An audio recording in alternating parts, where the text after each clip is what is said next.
네, 오늘은 본문의 말씀을 가지고 예수님이 보신 시험이라는 제목으로 말씀을 나누도록 하겠습니다. 어느 신학교 초년생이 조직신학 첫 학기 시험을 치르게 되었습니다.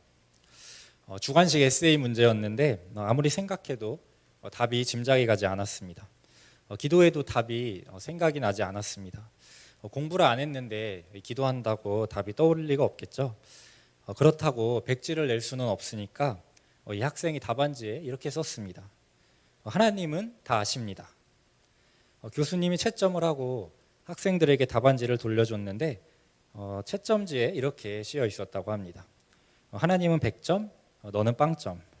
네, 시험은 참 어려운 것 같습니다. 예수님도 시험을 보셨습니다. 오늘 본문을 보시면 마귀가 예수님을 시험합니다.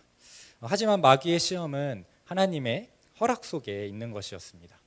예수님께서 성령에 이끌리어 광야에 가셔서 마귀에게 시험을 받으셨기 때문입니다. 마가복음 1장 12절은 성령이 예수님을 광야로 몰아내신지라 라고 번역합니다. 성령님이 예수님을 광야로 이끄셨고 그리고 거기서 예수님께서 마귀에게 시험을 받으셨습니다. 분명 예수님을 시험한 것은 마귀지만 큰 틀에서 보면 그 시험마저도 하나님의 허락하심 안에 있었던 것이었습니다. 성경은 우리에게 예수님을 인간이시면서 동시에 하나님의 아들로 하나님과 동등된 분으로 가르치고 있습니다. 예수님을 하나님의 아들, 곧 신적인 분으로 믿는 것은 아주 중요합니다. 기독교 역사 속에서 이 수많은 이단들이 예수님을 단지 사람으로만 생각했기 때문에 발생했습니다. 예수님은 신성을 지니신 분이십니다. 그러나 동시에 예수님은 인성을 지니고 계십니다. 특별히 오늘 본문과 같은 말씀을 읽을 때 예수님은 어차피 하나님의 아들이시니까 이런 시험 같은 거 별로 어렵지 않게 이겨내셨을 거다라고 생각하신다면 착각일 것입니다. 예수님은 하나님의 아들이시지만 동시에 우리와 같은 인간이셨기 때문에 육신의 연약함을 지니고 계셨습니다.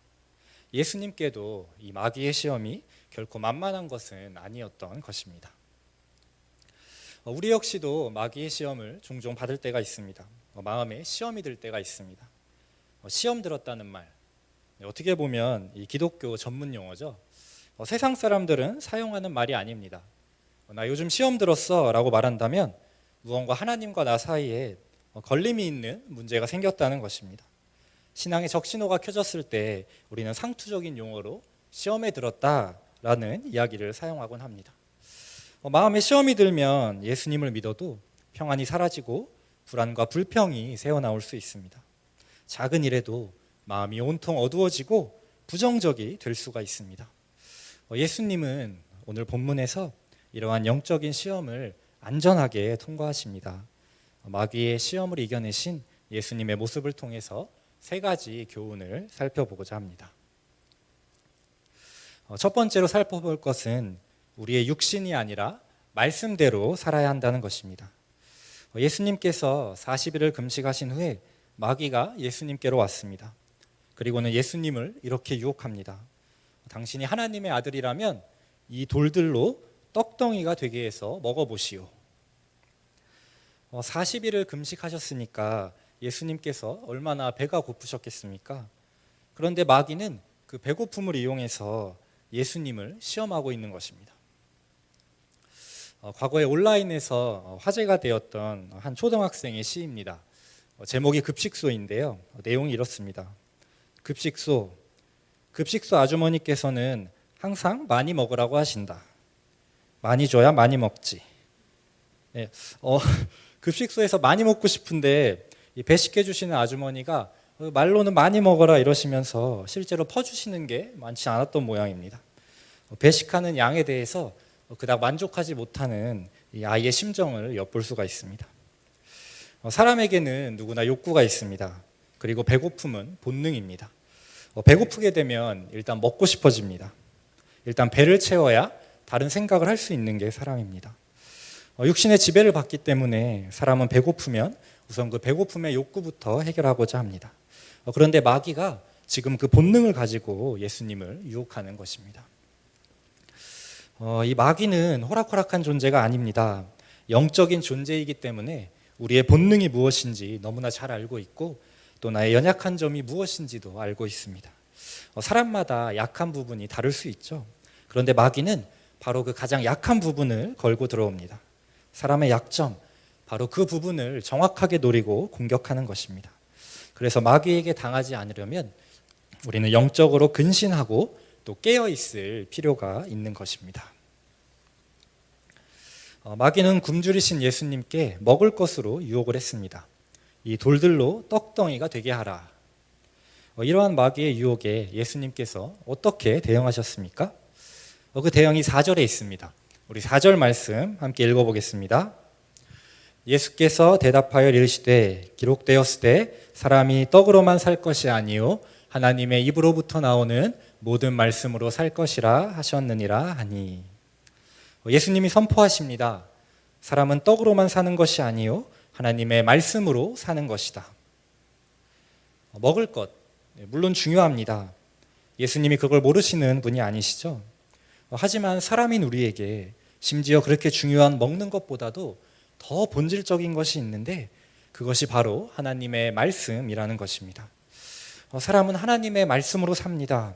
육신의 욕심에 이끌려 사는 게 아니라 하나님의 말씀대로 살 때 우리 존재의 본연의 모습이 빛날 수 있는 것입니다. 이 태초에 천지가 창조되고 아담과 하와는 에덴 동산에서 살았습니다. 하나님은 말씀으로 다스리시고 동물과 식물은 하나님의 대리자인 아담과 하와가 관리했습니다. 에덴 동산은 정말 평화 그 자체였습니다. 하나님은 아담과 하와에게 모든 것을 허락하셨지만 단 한 가지 동산 중앙에 있는 선악을 알게 하는 나무의 열매만은 손대지 말라고 하셨습니다. 그런데 뱀이 하와에게 찾아옵니다. 그리고 선악을 알게 하는 나무의 열매 선악과를 먹도록 유혹합니다. 만일 그때 하와가 선악과를 손대지 말라는 하나님의 말씀만 기억했다면 인류 최초의 범죄는 일어나지 않았을 것입니다. 그런데 막상 선악과를 보니까 보암직도 하고 먹음직도 했습니다. 결국 그 선악과를 손대고 남편 아담도 하와를 따라 먹게 됩니다. 이 인류 최초의 범죄, 바로 이 비극은 먹지 말라는 하나님의 말씀에 대한 불순종에서 시작되었습니다. 보기에 탐스러워 보인다는 육신의 욕심에 이끌려서 하나님의 말씀을 잃어버린 대가가 바로 인류 최초의 범죄였던 것입니다. 마음에 욕심이 차 있으면 하나님의 말씀을 품기가 어렵습니다. 사람마다 약점이 다른 것처럼 체중도 다릅니다. 저체중부터 과체중까지. 사실 몸무게는 가볍지 않아도 됩니다. 조금 무거워도 괜찮습니다. 개인적으로 가벼운 것보다는 조금 무거운 것이 더 낫다고 생각합니다. 하지만 체중이 아니라 마음이라면 마음에 세상이 가득해서 무거운 것은 아주 심각한 문제라고 할 수 있습니다. 마음은 가벼워야 합니다. 마음은 오직 하나님의 말씀으로 채우기만 하면 됩니다. 하나님의 말씀이 내 삶의 지침이자 기준이고 소망이자 힘이라는 확신 하나만 담고 있으면 그 인생은 반드시 승리하게 될 줄로 믿습니다. 하나님이 책임져 주시는 인생이 될 것이기 때문입니다. 그러므로 마음을 하나님의 말씀으로 채우시기 바랍니다. 그러면 육체의 욕심을 따르지 않을 것입니다. 갈라디아서 5장 16절은 이렇게 말씀합니다. 내가 이르노니 너희는 성령을 따라 행하라. 그리하면 육체의 욕심을 이루지 아니하리라. 성령께서 조명하시고 성령께서 가르치시는 그 하나님의 말씀을 따르심으로 육체의 소욕을 능히 이기시는 그러한 모든 분들이 되시기를 우리 주님의 이름으로 소망합니다. 두 번째로 생각해 볼 것은 굳이 봐야만 알 수 있는 게 아니라는 것입니다. 안 봐도 알 수 있는 것이 있습니다. 마귀가 두 번째로 예수님을 유혹합니다. 예수님을 성전 꼭대기로 모셔간 다음에 거기서 예수님께 뛰어내리라고 말합니다. 마귀의 근거가 이렇습니다. 성경에 하나님이 당신을 지키신다고 돼 있습니다. 당신이 뛰어내려도 발이 돌에 부딪히지 않고 천사들이 지켜줄 것입니다. 우리 정말 그런지 한번 시험해 봅시다. 하나님이 지켜주신다니까 괜찮을 거예요. 한번 뛰어내려 보실래요? 정말 성경의 말씀대로 하나님이 천사들을 보내서 당신을 지켜주실지를 시험해 보라는 것입니다. 이러한 마귀에게 이때 예수님께서 말씀하십니다. 우리 7절 말씀 같이 읽으시겠습니다. 네, 같이 읽으시겠습니다. 예수께서 이르시되 또 기록되었으되 주 너의 하나님을 시험하지 말라 하였느니라 하시니, 예수님께서는 하나님을 시험하지 말라고 말씀하시는 것입니다. 마귀의 시험은 하나님이 당신을 보호하시는지를 눈으로 직접 보고 싶지 않느냐는 것이었습니다. 아니, 성경에는 있는 거 알겠는데 그게 진짜인지 당신의 눈으로 봐야 알 것 아니냐라고 예수님께 속삭인 것입니다. 하나님이 돌보신다는 사실을 눈으로 확인해야 믿을 수 있는 거 아니겠냐는 것입니다. 예수님께 의심을 부추기고 있는 것이죠. 그런데 이때 마귀에게 예수님께서 이렇게 말씀을 하신 것입니다. 하나님의 돌보심을 의심하지 말아라. 뛰어내려서 천사들이 도와주는 것을 보지 않아도 하나님의 돌보심은 확실하다는 것입니다. 예수님은 마귀를 책망하시면서 네가 굳이 보아야만 알겠냐고 말씀을 하고 계신 것입니다. 사랑하는 성도 여러분, 하나님은 우리를 지키시는 분이십니다. 오늘도 우리를 돌보시는 분은 바로 하나님이신 줄을 믿습니다. 눈에 보이지 않고 그 돌보심이 체감이 되지 않을 때가 있더라도 하나님이 여전히 우리를 돌보시고 계시다는 사실은 변함없는 진리인 것입니다. 보이는 것이 전부가 아니라는 이 말이 있습니다. 우리에게 안 보인다고 해서 없는 것도 아니고 또 보인다고 해서 우리가 모든 것을 보고 있는 것도 아닙니다. 우리가 일상에 매몰되면 그것이 전부인 줄 착각하고는 압니다. 이 엎치락 뒤치락하는 업무와 또 꼬여버린 인간관계가 마치 전부인 것처럼 느껴집니다. 하지만 그럴 때 정말 단순하게 단지 눈을 들어서 하늘을 보기만 해도 눈앞에 그것이 전부가 아니라는 것을 알게 됩니다. 우리가 눈을 들면 그곳에 하늘이 있고 하나님의 손으로 지으신 해와 달과 별이 있습니다. 하나님이 만드신 궁창이 바로 하늘이죠. 하나님의 지혜와 영광이 펼쳐져 있는 곳이 바로 하늘입니다. 일상에 매몰이 될 때, 그래서 보이는 것만을 쫓아갈 때 잠시 여유를 가지고 하늘을 보신다면 보이는 것이 전부가 아니라는 사실을 기억하실 수 있을 것입니다. 그러면서 그 하늘을 지으신 하나님의 돌보심을 다시 한번 기억하실 수 있을 것입니다. 구약성경 열왕기하 6장에는 아람 왕이 이스라엘을 침공한 기록이 나옵니다. 아람 왕이 이스라엘에 쳐들어왔습니다. 이스라엘에는 엘리사가 있었죠. 하나님의 사람 선지자 엘리사가 있었습니다. 그래서 아람 왕이 이 최고의 참모들과 장군들과 전략을 짜면 엘리사가 그걸 다 보고는 이스라엘 왕에게 알려주는 것이었습니다. 아람 왕은 처음에 우리 진영에 스파이가 있다고 생각했습니다. 그런데 알고 보니까 이 선지자인 엘리사 때문에 아무리 머리를 굴려서 작전을 짜도 하등 소용이 없었던 것입니다. 그래서 아람 왕은 먼저 엘리사를 제거하기로 합니다. 그리고 도단으로 별동대를 보내서 그가 있는 성을 포위하게 했습니다. 자, 해가 뜨고 아침에 이 눈을 뜬 엘리사의 종은 아람의 별동대가 성 앞에 있는 것을 보게 됩니다. 그리고 절망에 빠져버립니다. 종이 말합니다. 아, 내 주여, 우리가 어찌하리이까. 이 절망적인 심정이 느껴지는 이 종의 이야기죠. 그런데 그때 엘리사는 종에게 이렇게 말하는 것입니다. 16절과 17절 말씀입니다. 우리 같이 한번 읽어보시겠습니다. 대답하되 두려워하지 말라.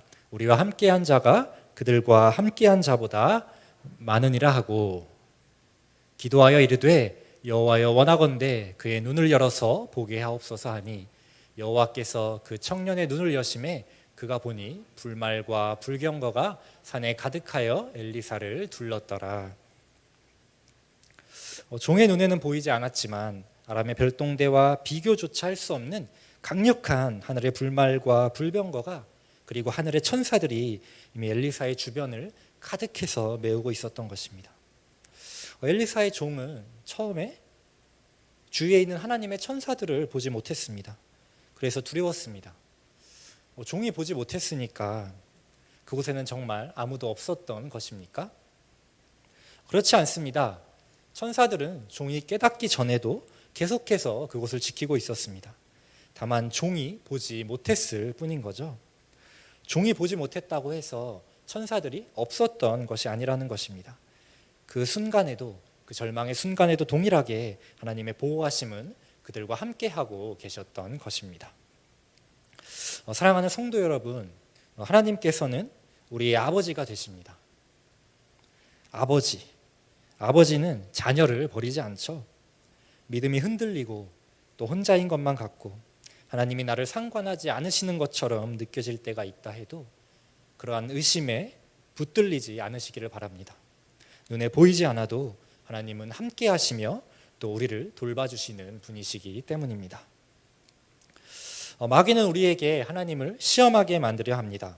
의심을 키우고 눈으로 봐야만 믿을 수 있는 것처럼 우리에게 속삭입니다. 그래서 결국에는 보이는 것을 찾다가 눈에 보이지 않는 하나님으로부터 이탈하게 만듭니다.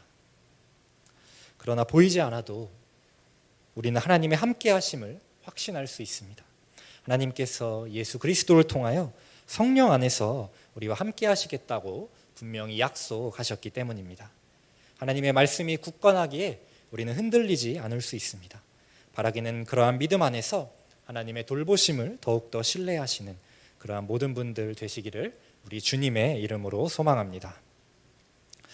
마지막으로 세 번째는 이 고난이 없이는 영광이 없다는 것입니다. 다시 말하면 영광에는 고난이 따른다는 것이죠.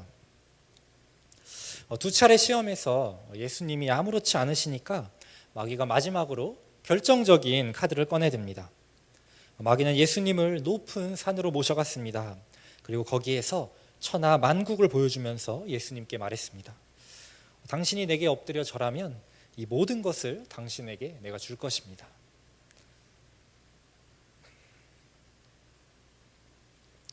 이 말에 예수님이 대답하십니다.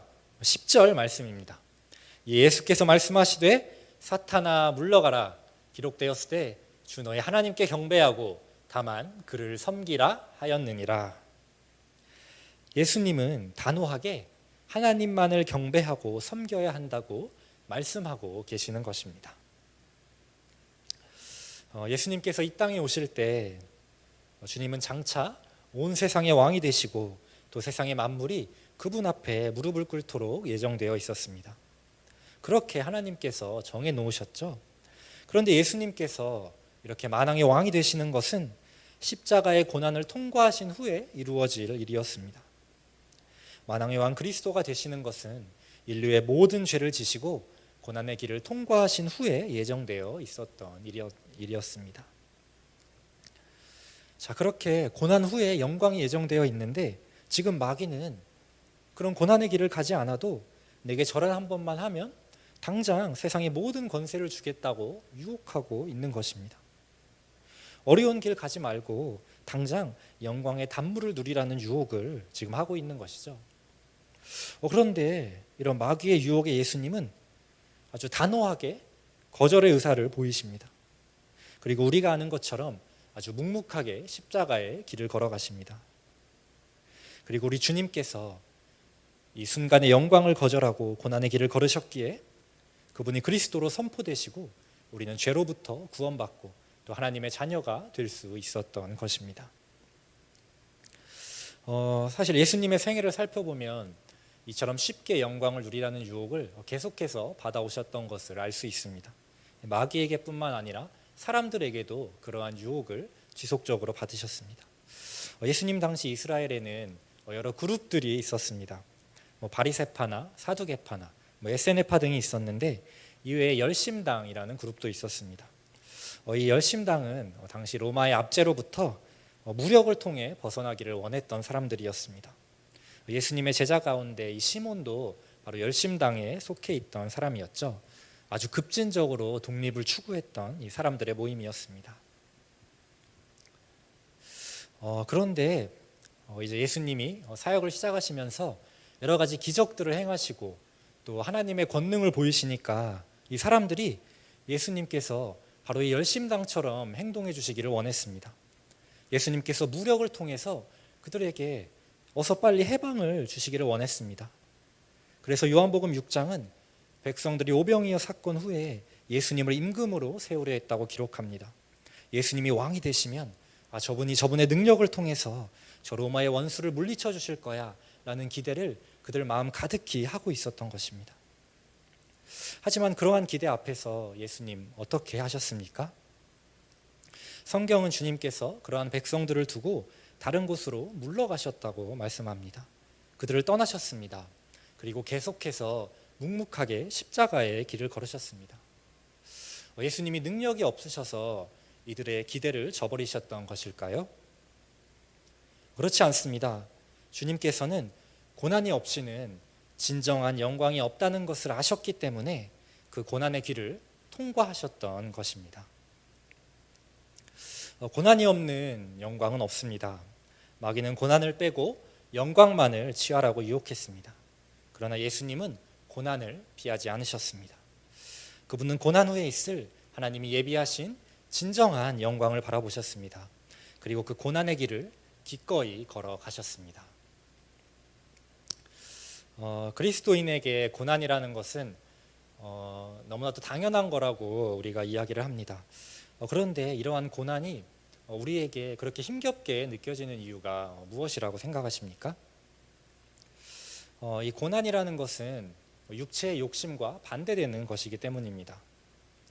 인간에게 고난이 어려운 이유가 있다면 육체의 욕심으로 이루어진 본성과 욕심에 반대되는 이 하나님의 길을 가는 고난이 충돌하기 때문일 것입니다. 반대의 것을 마주하니까 당연히 힘들 수밖에 없는 것입니다. 그런데 성경은 이렇게 힘들고 어려운 고난에 유익이 있다고 말씀합니다. 시편의 고백입니다. 고난당하는 것이 내게 유익이라 이로 말미암아 내가 주의 율례들을 배우게 되었나이다.